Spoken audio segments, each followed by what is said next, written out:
Bonjour à toutes et à tous, bienvenue, c'est Smart Impact, l'émission de la transformation environnementale et sociétale de notre économie. Et voici le sommaire. Mon invité, c'est Paul Dehaene, le fondateur et président de Base Impact, l'un des pionniers du mouvement Tech for Good. Il vient nous parler de Case AI, créé pour faciliter la mission des organisations d'intérêt général, qu'elles soient publiques ou privées. Le débat de ce Smart Impact, il portera sur la préparation des entreprises françaises à l'entrée en vigueur de la CSRD, le bilan extra-financier. Près d'une entreprise sur deux a encore des doutes sur le fond et la forme de ce rapport de durabilité. Et puis dans notre rubrique Startup, je vous présenterai Food MP et sa cuisine végétale, bio et française. Voilà pour les titres, c'est parti.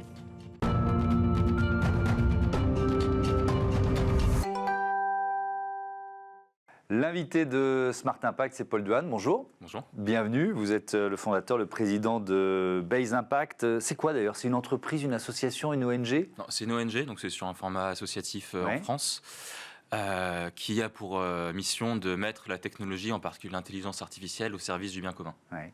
Et alors ça passe par quelles initiatives? On va parler de votre dernière innovation, mais ça passe par quelles initiatives? Alors concrètement, on travaille avec d'autres ONG ou des services publics sur des solutions technologiques qui vont les aider à être par exemple plus efficaces ou à mieux servir leur public cible, notamment avec notre nouvelle plateforme Case AI qui vise à outiller les travailleurs sociaux et les conseillers de terrain dans leur mission. Alors justement, cette plateforme qui est personnalisable, on reviendra sur l'aspect personnalisable. Pourquoi, comment vous l'avez créée? Alors pourquoi? C'est sur un constat simple, c'est qu'il y a des millions de personnes qui bénéficient d'une manière ou d'une autre d'un accompagnement du service public ou qui soit ont besoin d'une assistance. Et en face, les personnes qui répondent à ce besoin, ce sont les travailleurs de terrain, les travailleurs sociaux, les conseillers, par exemple les conseillers à France Travail, ça peut être des infirmiers, des infirmières. Enfin, voilà, en fait, tous ces personnes-là de terrain qui sont en première ligne, majoritairement font de l'excellent travail, mais souffrent souvent d'un manque de moyens, d'un manque de ressources, d'un manque de temps. D'ailleurs, il y a une étude britannique qui a montré que 85% des travailleurs sociaux souffrent de stress lié à la charge de travail et ont des signes de burn-out. Et c'est justement là-dessus que nous, on est convaincus qu'avec l'intelligence artificielle générative, on peut les épauler en prémâchant du travail, en leur faisant gagner du temps, et donc en libérant aussi du temps pour l'accompagnement humain. Et derrière, c'est comme ça qu'on peut faire en sorte que les gens qui sont dans le besoin peuvent avoir l'aide qu'ils nécessitent. Qu'est-ce que cette plateforme permet de faire? Donc Case AI, c'est une plateforme qui s'intègre avec les données de votre système de gestion de bénéficiaires et qui derrière va pouvoir aider les travailleurs sociaux en résumant les dossiers et en derrière proposant des plans d'action. Et ces plans d'action, ils sont donc personnalisés à la fois en fonction de la méthodologie de votre organisation, mais aussi en fonction de votre catalogue de services, pour que ça propose vraiment des plans d'action qui collent vraiment avec ce que les travailleurs sociaux de votre organisation feraient. Donc ça veut dire que c'est une plateforme qui est proposée gratuitement. Moi, j'essaie de comprendre. Vous êtes une ONG, donc vous bénéficiez de quoi, de dons, et ça vous permet de développer un produit comme celui-là? C'est ça. Donc nous, on a un modèle hybride, c'est-à-dire qu'en tant qu'ONG, on reçoit des dons. D'ailleurs, à la fondation Google.org, qui nous a fait un gros don de près de 2 millions de dollars. Pour financer la R&D sur cette plateforme, parce que c'est un produit technologique assez conséquent, mais derrière que nous, on met à disposition en open source. Donc c'est-à-dire que n'importe qui peut le télécharger, l'utiliser, etc. Ensuite, derrière, je disais modèle hybride parce que tout le monde n'a pas forcément envie de faire tourner, de télécharger un code source, de le faire tourner, de le déployer soi-même. Et donc, on propose, nous, sur un format abonnement, derrière une version packagée où tout ça, c'est clé en main. Et donc ça, là-dessus, avec un modèle de revenu qui est associé. D'accord.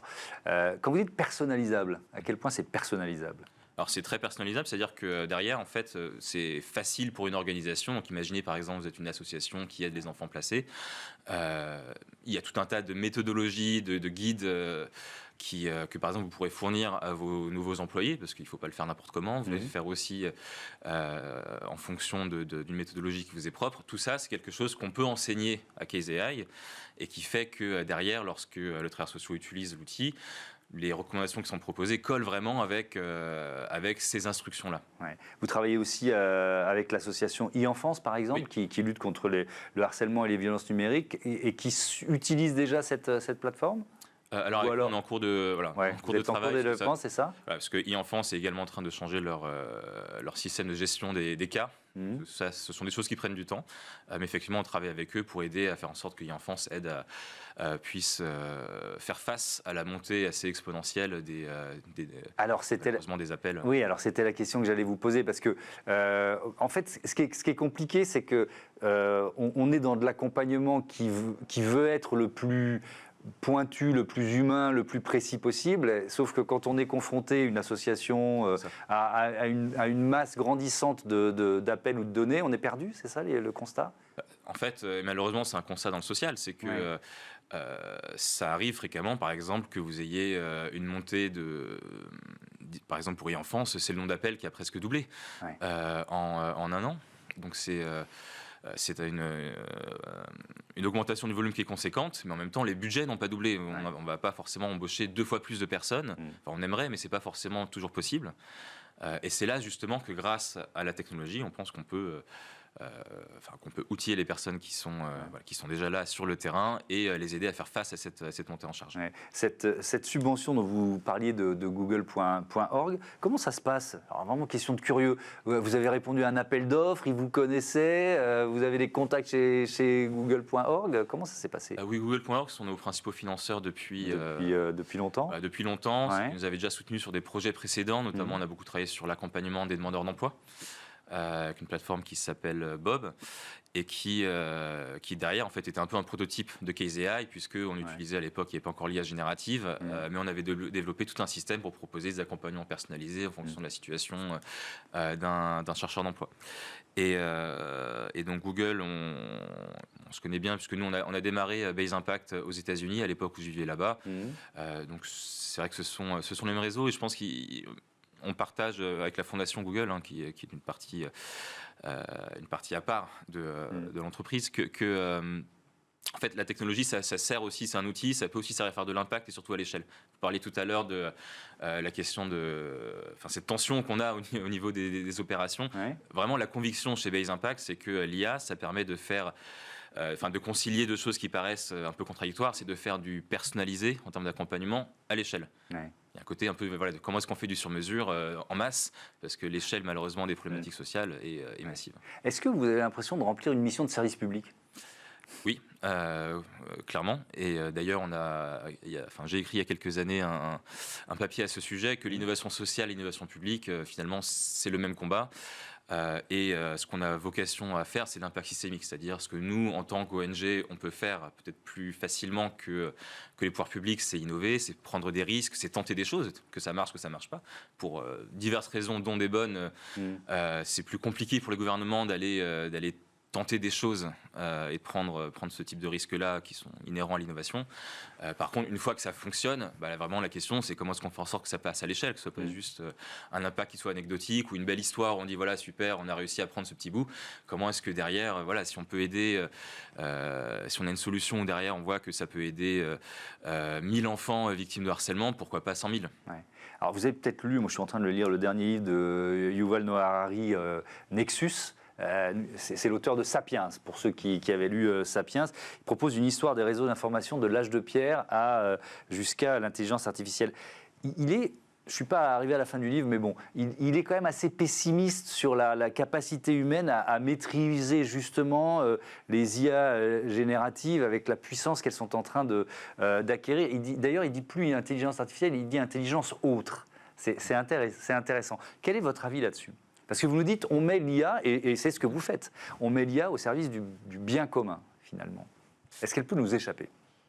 Alors, il y a une partie technologique, il y a un débat technologique sur jusqu'où peut aller l'IA en termes d'intelligence et donc des IA qui, notamment, s'améliorent elles-mêmes, pourraient nous échapper. Donc ça, c'est plus un débat de futuristes qui peut-être pas un futur si éloigné que ça. Ouais. Donc il faut se poser quand même. C'est une question qu'il faut se poser. Alors il faut clairement se poser la question. Après, au-delà de cette question-là qui est plus futuriste, la grande question, c'est surtout sur l'impact économique et sociétal d'avoir des IA qui qui peuvent vraiment chambouler le marché du travail. Et c'est pour ça qu'on parle vraiment de est-ce que l'IA peut détruire des emplois, est-ce que l'IA même remet en question la notion même de travail. Et nous, ce qu'on oppose à ça, c'est que, alors c'est vrai qu'il faut se poser ces questions, mais en fait, dans le domaine du social, on dit déjà qu'on est sur des industries sur un secteur qui est desservi, un secteur où il n'y a pas assez de gens, un secteur où les métiers sont peu attractifs, pas assez désirables, pas assez bien payés, où il n'y a pas assez de gens, même si ce sont des métiers formidables, en tout cas qui ont du sens. L'économie ne valorise pas forcément ces métiers qui ont du sens. Donc lorsqu'on dit que l'IA peut chambouler l'économie, alors certes, mais du coup nous on parle d'économie sociale, qui est déjà en fait l'enfant pauvre malheureusement de nos sociétés, et où alors quelque part on a presque tout à gagner en utilisant l'intelligence artificielle pour aider à mettre en valeur ce secteur qui est souvent un peu oublié. Merci beaucoup, Paul Douane, et à bientôt sur Bismart for Change. On passe à notre débat. Les entreprises françaises sont-elles prêtes pour la CSRD? Je crois que tous les jours ou presque, on en parle. Retrouvez le débat de Smart Impact avec Veolia.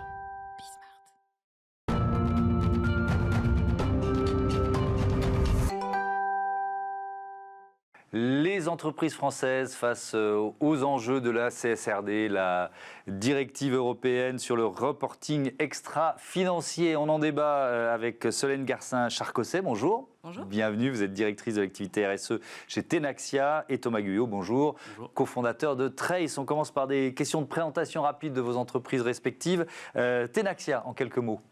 Tenaxia, en quelques mots, on est une entreprise éditeur de logiciels et cabinet de conseil sur les sujets HSE au départ et RSE depuis plus d'une dizaine d'années maintenant. Et effectivement, aujourd'hui, notre cœur de métier, c'est d'accompagner les entreprises sur les sujets de la CSRD, donc à la fois sur la partie collecte d'informations, remontée de data, et sur la partie conseil. Donc avec les analyses d'impact, risques, opportunités pour les entreprises, pour savoir quoi reporter finalement.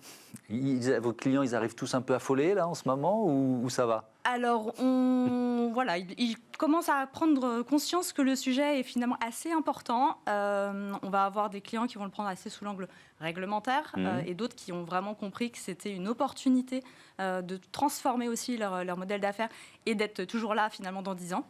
Donc, un petit peu affolés par la charge de travail, mais on va dire globalement plutôt motivés pour faire les choses. Et on va revenir là-dessus, informer nos téléspectateurs et téléspectatrices sur l'état d'esprit justement des chefs d'entreprise face à cette révolution, on peut dire ça, de la CSRD. Trace, en quelques mots, Thomas Guyot.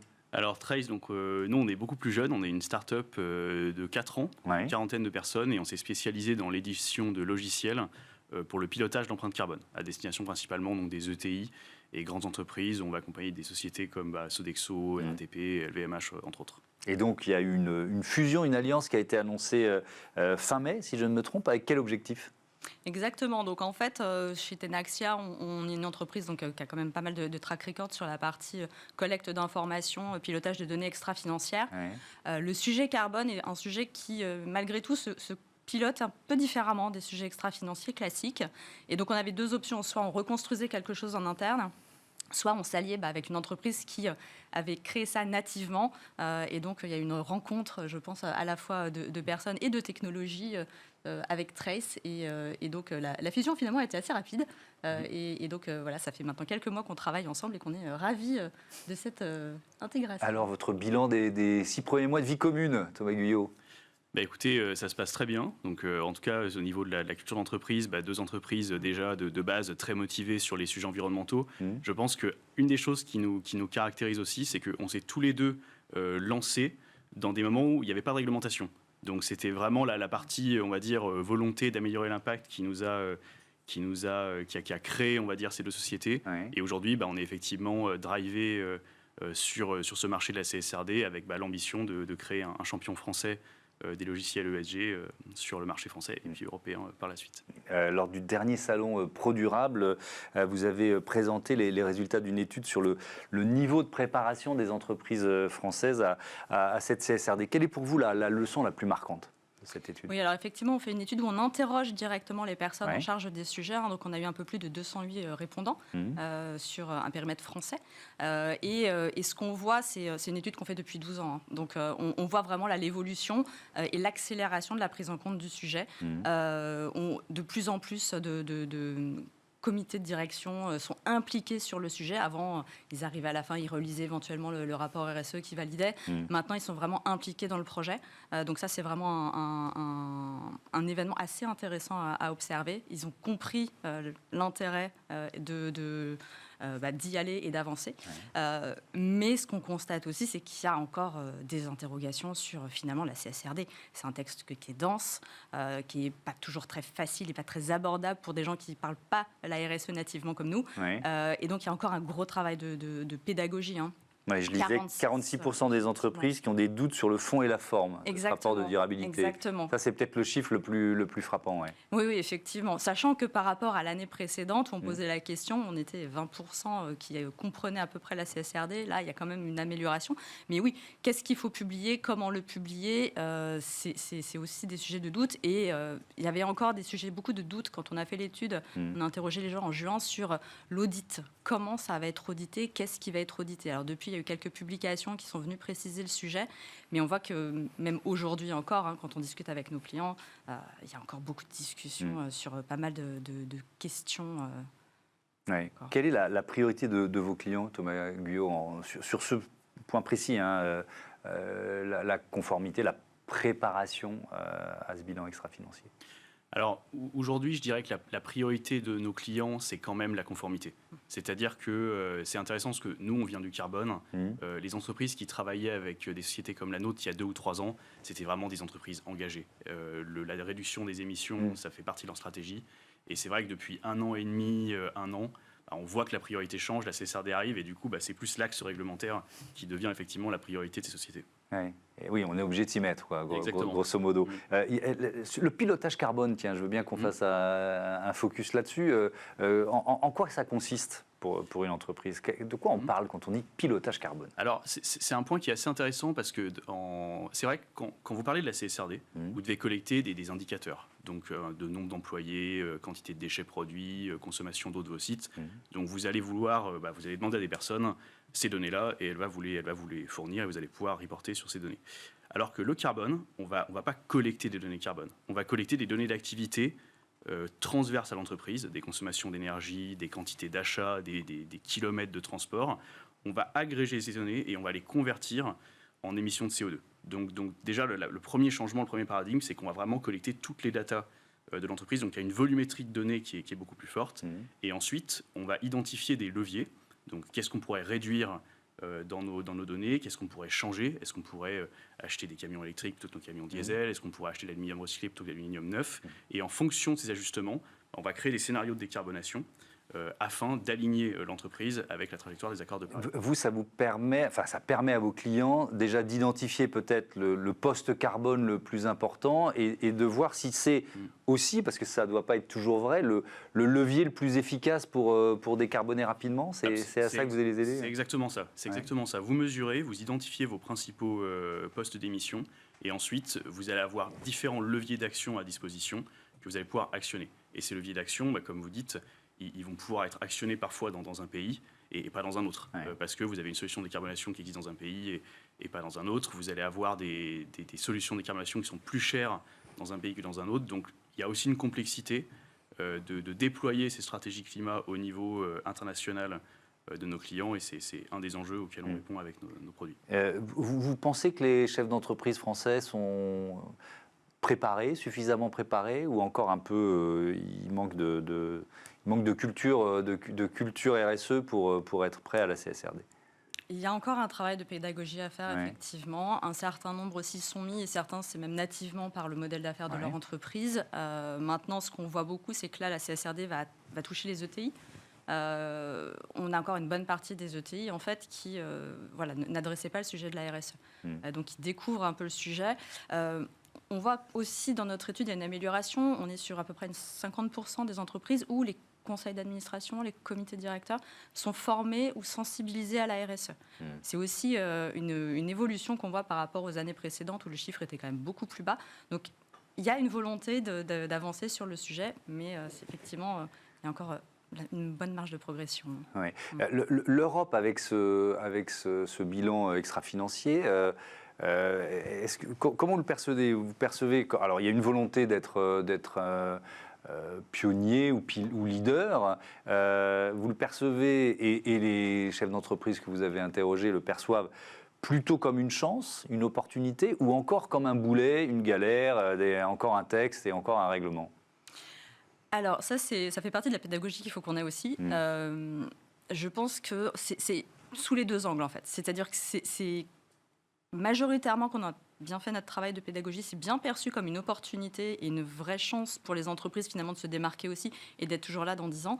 Et de pouvoir se comparer, parce que c'est aussi à ça que sert la CSRD. Hein. Exactement, et de pouvoir se comparer aussi aux autres, savoir où en sont les autres. Mais il y a vraiment cette charge de travail qui est non négligeable et qui est certaine. Hein. Donc les deux sont vus en parallèle en fait. C'est une grosse charge de travail, ça va demander des efforts financiers, humains non négligeables, mais c'est pour la bonne cause et c'est une opportunité. Après, il y a toujours quelques cas où ils voient vraiment ça sous l'angle purement réglementaire. Et là, c'est notre travail de leur faire comprendre que, justement, c'est un peu plus que ça. Oui, la première perception, c'est 800 pages.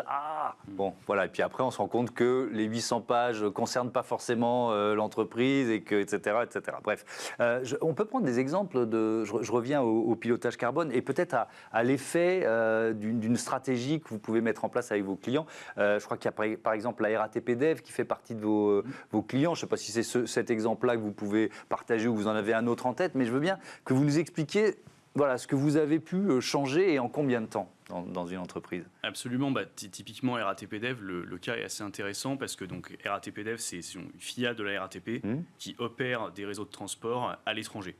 Donc au Moyen-Orient, aux États-Unis, voilà, on va s'occuper des réseaux de transport d'une ville pendant un contrat qui va durer 4 ou 5 ans.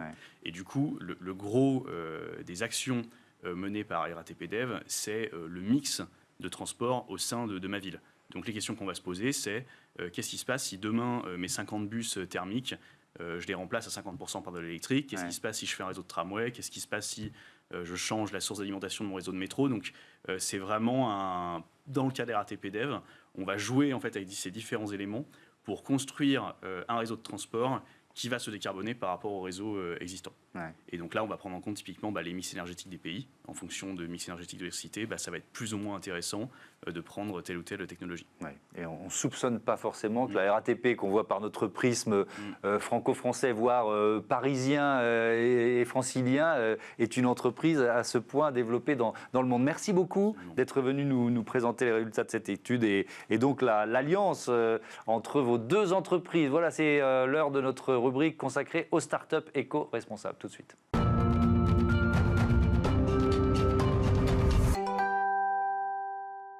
Smart Ideas avec Ronan Decroix, bonjour. Bonjour Thomas. Bienvenue, vous êtes le cofondateur de Foodtempeh, vous l'avez créé en juillet 2023 avec Pierre Butry. Et avec quelle idée? C'est quoi votre ambition de départ? Alors notre ambition et notre idée, c'est de végétaliser l'assiette du plus grand nombre, sans pour autant tenter de copier la viande sous la forme de steak ou sous la forme d'une saucisse, et aussi en refusant les ingrédients ultra transformés. C'est-à-dire qu'aujourd'hui, lorsqu'on veut éviter de manger de la viande, lorsqu'on veut réduire pour des raisons environnementales sa consommation de viande, on est souvent tenté d'aller vers des simili-carnés, etc., qui ont le mérite d'exister parce qu'ils ont un impact positif sur l'environnement, mais qui sont généralement composés d'ingrédients ultra transformés, et donc ça se fait au détriment généralement de notre santé. Donc voilà, donc nous, notre idée, c'est ça, végétaliser, mais sans ultra transformer. Et donc, ça s'appelle Foodtempeh. C'est quoi un tempeh? Alors le tempeh, en fait, c'est un plat à la base qui est indonésien, un plat historique qui finalement exploite la fermentation de légumineuses. Donc aujourd'hui, on peut travailler le soja, le pois chiche, la lentille. Donc ça, c'est notre première compétence, c'est la transformation de la graine en un bloc solide avec une matrice à travers les grains qui permet d'obtenir quelque chose qu'on puisse ensuite exploiter, découper et mariner. Donc en fait, c'est tout simplement de la fermentation de légumineuses. D'accord. Et donc aujourd'hui, vous produisez en France. Pour qui? C'est quoi le modèle de Foodtempeh? Alors c'est vrai qu'on n'en a pas parlé, mais aujourd'hui, ce qui est très important, c'est de produire. C'est un projet avant tout industriel. Donc on a notre premier atelier pilote à Lille, qui est, alors je vais pas dire sorti terme, en tout cas qu'on a équipé à partir de janvier 2024 et qu'on a mis en service en juin pour une première production en septembre. Aujourd'hui, on produit en marque blanche pour une grande marque en réseau bio. Voilà, et ensuite on a également un lancement à venir dans le réseau Carrefour Excora la semaine prochaine sous notre propre marque FoodMP. D'accord, avec des différentes recettes, c'est ça que vous proposez? Alors exactement, donc différentes recettes, différents formats. Donc tantôt on a des cubes, tantôt on a des petites tranches. Ça peut être mariné au curry ou mariné à des recettes type provençal par exemple. Et alors ça se cuisine comment? Alors justement, moi qui suis absolument pas cuisinier, mais ça m'intéresse de savoir comment ça se cuisine. Alors justement, en fait, c'est très simple à cuisiner. L'idée, c'est qu'il n'y ait pas de difficulté lors de la mise en œuvre. Donc finalement, il faut simplement faire réchauffer une petite poêle avec un petit peu d'huile pour faire roussir un petit peu les dés de tempeh. Et ensuite, on peut les mettre dans des plats de la vie de tous les jours, dans une salade, dans un curry de légumes, par exemple. Ça, c'est très bon et très savoureux. Et donc, ça va remplacer les protéines qu'on pouvait avoir avec de la viande, c'est ça? Alors tout à fait. Aujourd'hui, on a un produit qui est très riche en protéines. On est aux alentours de 18 à 20 grammes de protéines pour 100 grammes, ce qui se rapproche des taux de la viande. Et donc, en effet, ça prend toute sa place dans une alimentation type végétarienne ou flexitarienne. Est-ce que vous avez mesuré l'impact en matière de préservation, climat, impact carbone, impact biodiversité, en comparant finalement vos produits, le tempeh, et puis de la viande? Alors oui, aujourd'hui, on a à peu près un facteur 10, grosso modo, entre l'impact CO2 de la production de nos tempeh et de nos légumineuses versus de la viande. Aujourd'hui, pour produire 100 grammes à peu près de protéines animales, il faut un espace d'environ 150 mètres carrés. On parle des surfaces dédiées à l'élevage et aussi aux cultures. En ce qui concerne les légumineuses, on est plutôt aux alentours de entre 5 et 10 mètres carrés. Donc vous voyez que l'utilisation des sols est largement diminuée et tout ce qui va avec en termes de pollution et d'utilisation d'eau notamment. La filière, elle existait en France? C'est des produits qui sont produits en France depuis longtemps? Alors, par rapport à notre matière première, la légumineuse, je ne l'ai pas dit, mais elle est française et biologique. Elle vient d'Occitanie, majoritairement, donc l'ensemble est français. Et aujourd'hui, le produit tempeh tel qu'il existe, il est assez peu répandu en France. On le retrouve dans quelques magasins bio sous sa forme brute, mais sous sa forme cuisinée, c'est vrai qu'on ne le retrouve pas beaucoup. En tout cas, pas de production française. Donc avec une nouvelle étape qui est votre propre marque que vous lancez. Alors il y a toujours, quand on crée une entreprise, la question de la chaîne logistique. Comment vous vous positionnez là-dessus? Alors la chaîne logistique, nous on est sur un produit frais. Donc c'est vrai que cette contrainte-là, elle est difficile à prendre en compte, dans la mesure où les coûts logistiques liés à l'utilisation des produits frais est bien plus importante que sur des produits secs. Donc c'est vrai qu'aujourd'hui, nous, on travaille avec des grands transporteurs qui arrivent à mutualiser les transports pour essayer de diminuer d'autant l'impact du transport sur le produit. Merci beaucoup, Ronan Decroix. Bon vent à FoodMP. On vous souhaite le meilleur avec cette toute jeune entreprise. Voilà, c'est la fin de ce numéro de Smart Impact. Merci à toutes et à tous de votre fidélité à Be Smart for Change, la chaîne des audacieuses et des audacieux. Je vous donne rendez-vous demain pour une nouvelle émission consacrée à la transformation environnementale et sociétale de notre économie. Salut!